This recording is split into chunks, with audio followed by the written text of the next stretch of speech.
ಹಿಂದೂ ಧರ್ಮದಲ್ಲಿ ಲಕ್ಷ್ಮೀ ದೇವಿಯನ್ನು ಸಂಪತ್ತು, ಸಮೃದ್ಧಿ ಮತ್ತು ಶುಭದ ಆದಿದೇವತೆಯಾಗಿ ಪೂಜಿಸಲಾಗುತ್ತದೆ. ಪ್ರತಿದಿನ ಮುಂಜಾನೆ ಎದ್ದೊಡನೆ ನಾವು ಮಾಡುವ ಚಿಕ್ಕ ಪುಣ್ಯ ಕರ್ಮಗಳು ನಮ್ಮ ಇಡೀ ದಿನದ ಯಶಸ್ಸನ್ನು ನಿರ್ಧರಿಸುತ್ತವೆ. ವಿಶೇಷವಾಗಿ ಬ್ರಹ್ಮ ಮುಹೂರ್ತದ ಸಮಯದಲ್ಲಿ ಮುಂಜಾನೆ 4ರಿಂದ 6 ಗಂಟೆ ಲಕ್ಷ್ಮೀ ಮಂತ್ರ ಜಪಿಸುವುದರಿಂದ ಅದ್ಭುತ ಫಲಗಳು ಲಭಿಸುತ್ತವೆ. ಈ ವರದಿಯಲ್ಲಿ ಮುಂಜಾನೆ ಎದ್ದ ತಕ್ಷಣ 21 ಬಾರಿ ಜಪಿಸಬೇಕಾದ ಲಕ್ಷ್ಮೀ ಬೀಜ ಮಂತ್ರ ಮತ್ತು ಅದರ ಪ್ರಯೋಗ ವಿಧಾನದ ಬಗ್ಗೆ ವಿವರವಾಗಿ ತಿಳಿಯೋಣ. ಲಕ್ಷ್ಮೀ ಮಂತ್ರದ ಮಹತ್ವ. ಓಂ ಶ್ರೀಂ ಶ್ರೀಯೇ ನಮಃ ಎಂಬ ಈ ಮಂತ್ರವು ಮಹಾಲಕ್ಷ್ಮೀ ದೇವಿಯ ಬೀಜ ಮಂತ್ರವಾಗಿದೆ. ವೇದಗಳ ಪ್ರಕಾರ ಈ ಮಂತ್ರದಲ್ಲಿ ಸಂಪತ್ತು, ವಿದ್ಯೆ, ಸೌಂದರ್ಯ ಮತ್ತು ಯಶಸ್ಸನ್ನು ಆಕರ್ಷಿಸುವ ಅದ್ಭುತ ಶಕ್ತಿ ಅಡಗಿದೆ. ಮಂತ್ರದ ಪ್ರತಿ ಅಕ್ಷರವು ವಿಶಿಷ್ಟವಾದ ಶಕ್ತಿಯನ್ನು ಹೊಂದಿದೆ. ಓಂ ಬ್ರಹ್ಮಾಂಡದ ಶಕ್ತಿಯನ್ನು, ಶ್ರೀ ಲಕ್ಷ್ಮೀದೇವಿಯ ಸಾಮರ್ಥ್ಯವನ್ನು, ಕ್ರಿಯೆ ಸಮೃದ್ಧಿಯನ್ನು ಮತ್ತು ನಮಃ ಭಕ್ತಿಯನ್ನು ಸೂಚಿಸುತ್ತದೆ. ಮಂತ್ರ ಜಪಿಸುವ ಸರಿಯಾದ ವಿಧಾನ. ಬ್ರಹ್ಮ ಮುಹೂರ್ತದಲ್ಲಿ ಎಚ್ಚರವಾಗಿ ಮುಂಜಾನೆ 4ರಿಂದ 6 ಗಂಟೆಗಳ ನಡುವೆ ಎದ್ದು ಸ್ನಾನ ಮಾಡಿ ಶುದ್ಧವಾದ ಬಟ್ಟೆ ಧರಿಸಬೇಕು. ಸಾಧ್ಯವಿಲ್ಲದಿದ್ದರೆ ಮುಖ ಕೈಕಾಲುಗಳನ್ನು ತೊಳೆದುಕೊಳ್ಳಬಹುದು. ಅಂಗೈ ದರ್ಶನ. ಎದ್ದೊಡನೆ 2 ಅಂಗೈಗಳನ್ನು ಜೋಡಿಸಿ ನೋಡುವ ಪದ್ಧತಿ ಇದೆ. ಹಿಂದೂ ಶಾಸ್ತ್ರಗಳ ಪ್ರಕಾರ ಅಂಗೈಯಲ್ಲಿ ಲಕ್ಷ್ಮಿ, ಸರಸ್ವತಿ ಮತ್ತು ಬ್ರಹ್ಮದೇವರು ವಾಸಿಸುತ್ತಾರೆ. ಆಸನ ವ್ಯವಸ್ಥೆ. ಉತ್ತರ ಅಥವಾ ಪೂರ್ವ ದಿಕ್ಕಿನೆಡೆಗೆ ಮುಖ ಮಾಡಿ ಕುಳಿತು ಲಕ್ಷ್ಮೀದೇವಿಯ ಚಿತ್ರ ಅಥವಾ ಯಂತ್ರದ ಮುಂದೆ ದೀಪ ಹಚ್ಚಿ ಪೂಜೆ ಮಾಡಬೇಕು. ಮಂತ್ರ ಜಪ. ಓಂ ಶ್ರೀಂ ಶ್ರೀಯೇ ನಮಃ ಎಂದು 21 ಬಾರಿ ಜಪಿಸಬೇಕು. ಶುಕ್ರವಾರದಂದು 108 ಬಾರಿ ಜಪಿಸಿದರೆ ವಿಶೇಷ ಫಲ ಲಭಿಸುತ್ತದೆ. ವಿಶೇಷ ಪ್ರಯೋಜನಗಳು. ಧನ ಸಂಪತ್ತು.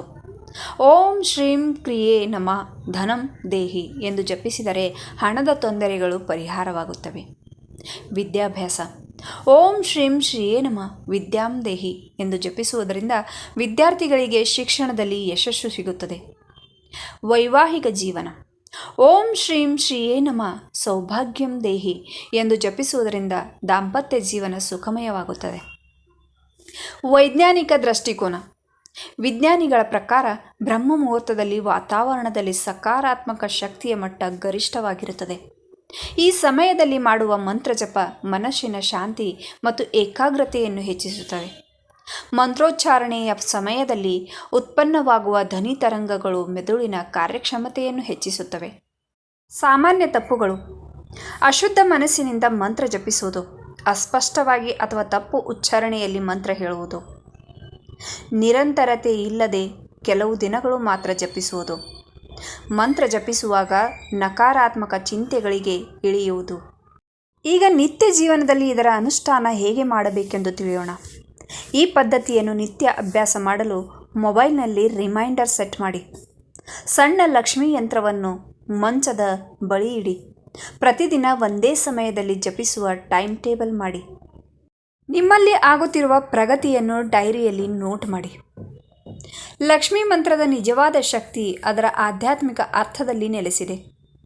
ಶ್ರೀ ಎಂಬುದು ಕೇವಲ ಸಂಪತ್ತನ್ನು ಮಾತ್ರವಲ್ಲ, ಆಂತರಿಕ ಸಮೃದ್ಧಿ, ಆನಂದ ಮತ್ತು ಶಾಂತಿಯನ್ನು ಸೂಚಿಸುತ್ತದೆ.